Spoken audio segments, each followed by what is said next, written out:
il devait sortir initialement et officiellement le 14 avril, avec une pré-sortie au salon le 21 mars au Salon du Livre de Paris. Donc, moralité, il y a de fortes chances qu'on le trouve en librairie au début, enfin au mois de mai, je pense. Voilà, ça va être la manière de se procurer. On le trouvera aussi, il suffit de le commander chez son libraire, hein. Il est D'accord. chez son libraire, tout simplement. Bon. Alors, dans votre ouvrage, dont j'ai lu les bonnes pages, j'ai constaté qu'il y avait des expériences utiles. Oui. Et je me demandais si la loi du moindre effort, c'était une loi qu'on pouvait utiliser pendant notre temps de confinement. Oui, oui, effectivement. Oui, pourquoi pas. Mais Alors, il c'est faudrait que vous aussi. m'expliquiez un peu ce que c'est que cette loi, justement.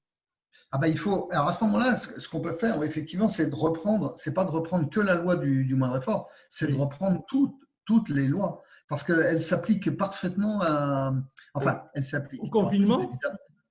Comment? Elle s'applique parfaitement au confinement? Elles s'appliquent parfaitement à la situation, pas forcément au confinement.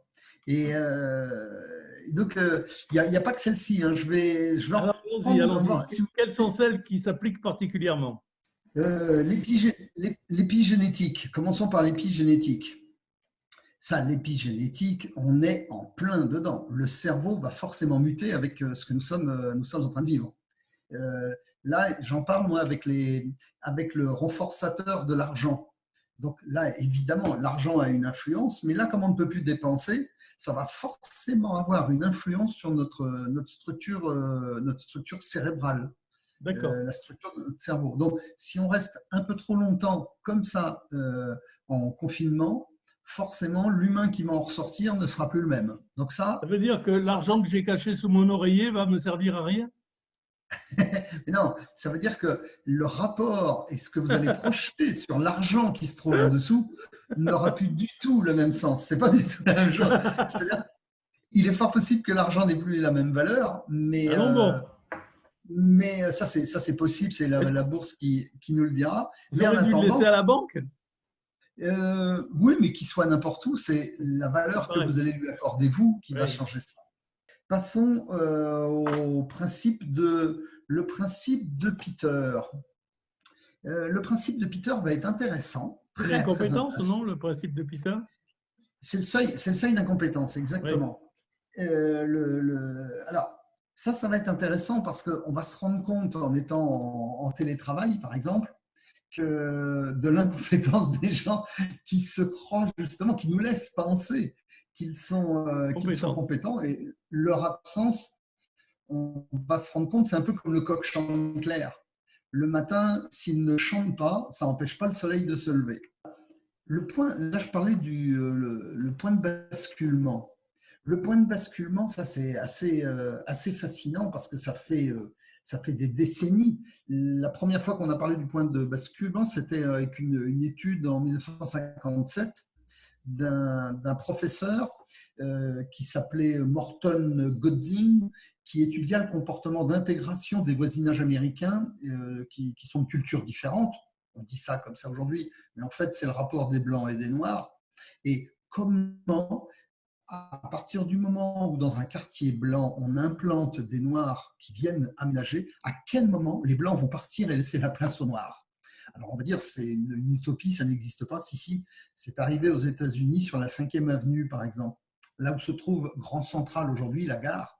La 5e avenue, c'est l'avenue la plus chère de toute l'Amérique et peut-être même du monde entier. Eh bien, initialement, il n'y avait que des Noirs qui habitaient là. Pourquoi? Parce que le train arrivait et le train dégageait de la fumée. Et les Blancs ne voulaient pas habiter là où il y a de la fumée. Donc, ils habitaient à Harlem. Et un jour, le train électrique est arrivé. Et à ce moment-là, les Blancs sont venus habiter dans le centre de New York et les Noirs sont allés habiter à Harlem. Et donc, les deux se sont croisés. Et on estime, et c'était l'étude de Morton Grodzing, que le point de bascule se fait entre 10 et 20%. Et ça, c'est intéressant parce qu'on le voit aujourd'hui, à quel moment on voit opérer en fait ce basculement. Voilà. Et ça, c'est très, très, très intéressant, le point de bascule. Et avec ce qui se passe en ce moment, on pourrait très, très bien voir le point de bascule arriver et on ne sait pas du tout dans quel état vont ressortir le milliard d'humains qui est actuellement confiné. Ça va être intéressant à observer. Un autre, une autre expérience utile? On peut parler par exemple de la loi de Parkinson, qui n'a rien à voir avec le tremblement. Et la loi de Parkinson, elle dit que le travail s'étale de façon à occuper tout le temps disponible pour son achèvement. C'est intéressant parce que, en fait, c'est une loi de physique qui dit qu'un gaz occupe tout le volume qui lui est offert et qu'il est extensible. Et bien, en fait, le travail, il fait la même chose. Et c'est intéressant parce que comme on travaille, on est en télétravail, Oui. ça va être intéressant de voir comment le travail s'organise alors que notre facteur temps est transformé, puisqu'on n'a plus les 2 heures de transport quotidien, et puis l'espace aussi est modifié, et le rapport social est modifié. Mais ça va être intéressant de voir comment on va se retrouver en fait avec autant de travail à la maison qu'on pouvait en avoir au bureau. Une dernière question. Vous avez été très modeste sur votre expérience au Canada, votre expérience financière. Est-ce que vous pouvez nous en dire 2 mots? Oui, mais en fait, ce n'était pas une expérience au Canada. J'ai eu une expérience au Canada, mais l'expérience financière a été menée en France. En Ah fait, en bon? 1988, pardon, 90 en France. réalisé, en fait, c'est initialement, j'ai créé une banque de temps. C'est-à-dire qu'on crée une banque avec des comptes crédit débit, des personnes qui se trouvent autour et qui interagissent les uns avec les autres, mais de manière multilatérale. Ça veut dire que je vous rends un service, vous rendez le service à C, C va rendre un service à D, qui rend un service à E, à F, et ainsi de suite, et G va venir me rendre un service à moi. Et tous ensemble, nous nous rendons des services, mais en attendant, la Banque centrale, elle, va collecter et mesurer le service fourni et va créer en fait une gestion compte crédit débit tout simplement de temps fourni. Si je passe 1 heure à vous fournir de l'informatique, je vais obtenir un crédit d'1 heure d'une monnaie fictive qu'on pourrait appeler le Carletto, par exemple, qui est une monnaie appelée à un grand succès, évidemment. Oui, Et, absolument. et donc, je me retrouve pour 1 heure avec 10 Carletto. Et avec les 10 Carletto, je vais pouvoir acheter 5 Carletto chez un et 5 Carletto chez un autre avec un échange de services. Donc ça a été l'ancêtre de ce qui s'appelle maintenant le système d'échange local. Et ça, c'est bien quand il s'agit d'échange de temps, d'unité de temps. Le problème, c'est que l'entreprise aujourd'hui ne peut plus fonctionner comme ça. Elle fonctionne avec des centimes, elle fonctionne avec une précision, elle fonctionne avec des prix de marché et elle a besoin de rapidité, de précision. Et Donc, oui, elle a parce que besoin. ça veut dire 1 heure de temps. Si celui qui me rend service est un peu dégénéré, il va mettre 2 heures pour m'expliquer ce que vous venez de m'expliquer en 3 minutes. C'est Donc, je ça, vais surpayer son c'est ça, incompétence. c'est ça. Mais quand il s'agit de services entre particuliers, on a une Oui, certaine tolérance qui fait que le lien social est plus important que le service lui-même. C'est le temps qu'on va passer ensemble. d'accord, On crée d'accord. du lien social. Alors, Donc, c'est une unité fraternelle alors. c'est une unité fraternelle. Lorsque j'ai créé ça, je me suis dit, c'est très bien, maintenant, est-ce que ça peut s'appliquer au monde de l'entreprise? Alors, je suis allé chercher jusqu'à 500 entreprises, donc un bassin de 500 entreprises entre l'Île-de-France et l'ouest de la France, et j'ai créé une banque centrale de compensation inter-entreprise. Sauf que là, évidemment, c'est une banque de compensation et toutes les transactions sont compensées par une caisse unique, ce qui veut dire que les créances sont éteintes par compensation sans passer par la banque. Et là, j'ai créé des dizaines de milliers de transactions de la sorte qui font que ça démontre tout simplement que les banques sont un moyen de fonctionner, mais il existe aussi un autre système. Alors on va dire, très bien, mais quel est l'intérêt d'utiliser un autre canal alors que la banque fait très bien ce boulot?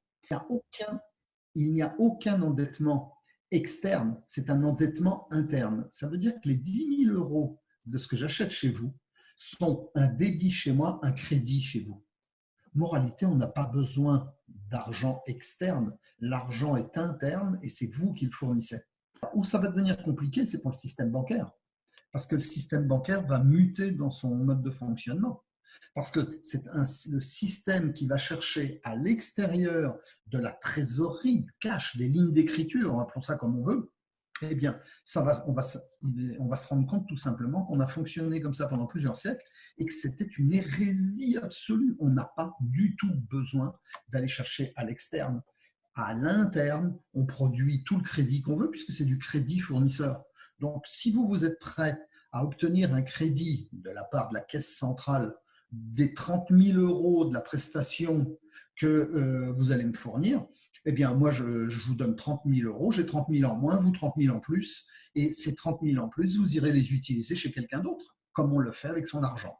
Et si on n'en a pas besoin, ben on laisse les 30 000 sur le compte jusqu'au jour où on en a besoin. Mais l'argent n'est pas une matière externe qui est une marchandise qui sert à la spéculation. On ne peut pas le faire ressortir dans ce système. C'est juste un jeu de comptabilité et d'écriture. On ne peut pas le faire ressortir et acheter avec. On peut acheter de l'or, mais on ne peut pas revendre son argent. L'argent n'est pas une matière spéculative. Très bien, merci pour toutes ces informations. Alors, on attend avec impatience le 14 avril pour voir si tout se dénoue. 1er juin. Ou peut-être le 1er juin.